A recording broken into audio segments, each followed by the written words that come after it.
Assalamualaikum warahmatullahi wabarakatuh. Halo semuanya, kali ini kelompok kami akan membahas tentang pegadaian.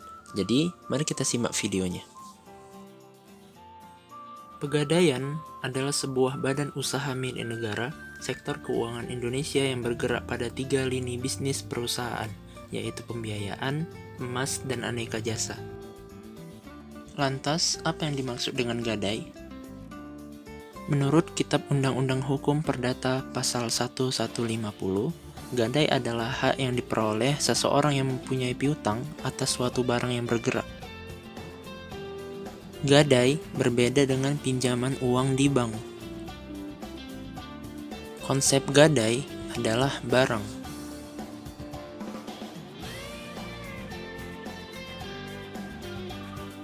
Karena konsep gadai adalah barang, maka barangnya secara fisik akan disimpan sebagai jaminan.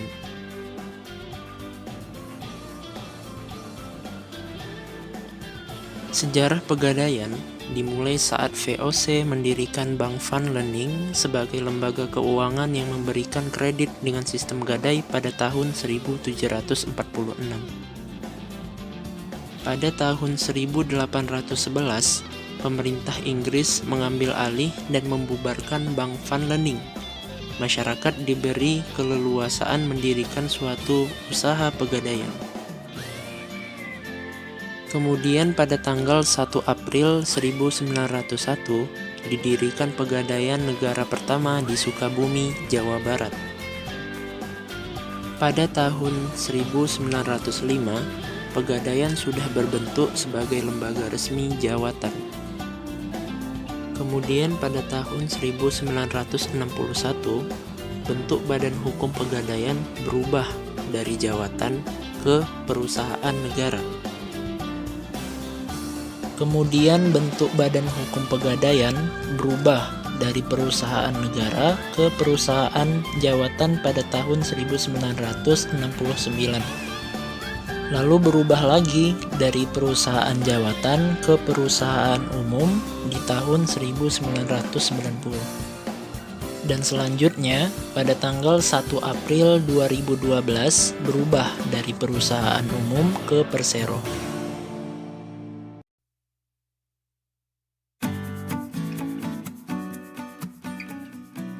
Berdasarkan definisinya, gadai konvensional adalah suatu hak yang memperbolehkan seseorang mempunyai piutang atas barang bergerak. Sedangkan gadai syariah atau rahan adalah menahan salah satu harta milik si peminjam sebagai jaminan atas pinjaman yang diterimanya. Dalam aplikasinya, pegadaian syariah menggunakan 2 akad, yaitu yang pertama, akad rahan, yaitu menahan harta milik si peminjam sebagai jaminan atas pinjaman yang diterimanya. Yang kedua, akad ijarah, yaitu akad pemindahan hak guna atas barang atau jasa melalui pembayaran upah sewa tanpa diikuti dengan pemindahan kepemilikan atas barangnya sendiri. Dengan menggunakan 2 jenis akad tersebut, kegiatan usaha yang dijalankan pegadaian syariah dinilai dapat menghindari praktik-praktik yang diharamkan. Perbedaan paling mendasar antara gadai konvensional dengan gadai syariah atau rahan adalah dalam pengenaan biaya. Gadai konvensional memungut biaya dalam bentuk bunga yang bersifat kumulatif dan berlipat ganda. Sedangkan gadai syariah atau rahan tidak berbentuk bunga, melainkan berupa biaya penitipan, pemeliharaan, penjagaan, dan penaksiran.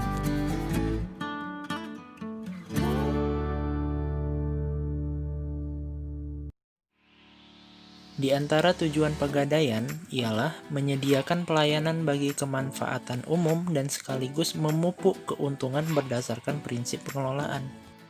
Kemudian tujuan lainnya ialah melaksanakan program pemerintah dalam bidang ekonomi melalui penyaluran uang pinjaman atas dasar hukum gadai. Adapun di antara kegiatan usaha pegadaian ialah yang pertama penghimpunan dana, kemudian yang kedua penggunaan dana, kemudian yang terakhir, menawarkan produk dan jasa pegadaian. Produk dan jasa yang ditawarkan dalam pegadaian ialah seperti pemberian pinjaman atas hukum gadai, penaksiran nilai barang, penitipan barang, dan lain sebagainya. Lalu, apakah Pegadaian menerima seluruh jenis barang untuk dijadikan barang jaminan? Pegadaian menerima jenis-jenis barang berharga yang dinilai sebagai barang bergerak saja, seperti perhiasan, kendaraan, barang-barang elektronik, barang-barang rumah tangga, mesin-mesin, dan barang-barang lain yang dianggap bernilai dan berharga oleh Pegadaian. Lalu, dari manakah sumber pendanaan Pegadaian?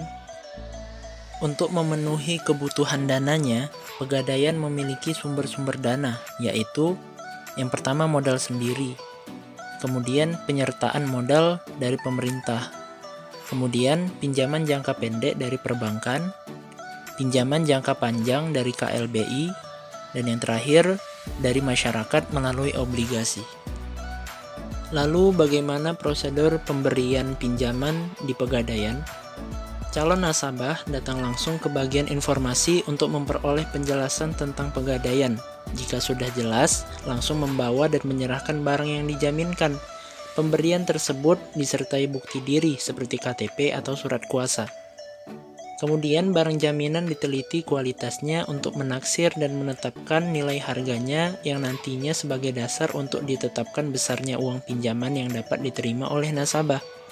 Setelah nilai taksir ditetapkan, langkah selanjutnya adalah menentukan jumlah pinjaman beserta sewa modal yang dikenakan dan kemudian diinformasikan ke calon peminjam. Jika calon peminjam setuju, maka barang jaminan ditahan untuk disimpan dan nasabah memperoleh pinjaman dan surat bukti gadai. Lalu bagaimana proses atau prosedur pelunasan pinjaman dari Pegadaian? Pembayaran kembali pinjaman dan sewa modal dapat langsung dilakukan di kasir dengan menunjukkan surat bukti gadai dan melakukan pembayaran. Pihak Pegadaian menyerahkan barang jaminan apabila pembayarannya sudah lunas dan diserahkan langsung ke nasabah untuk diperiksa kebenarannya. Bagi nasabah yang tidak dapat membayar pinjamannya, maka barang jaminannya akan dilelang secara resmi ke masyarakat luas. Hasil penjualannya diberitahukan kepada nasabah. Seandainya uang hasil lelang setelah dikurangi pinjaman dan biaya masih berlebih, maka lebihannya akan dikembalikan ke nasabah. Demikianlah pemaparan kelompok 9 mengenai Pegadaian. Terima kasih telah menyaksikan video ini. Sampai jumpa kembali. Assalamualaikum warahmatullahi wabarakatuh.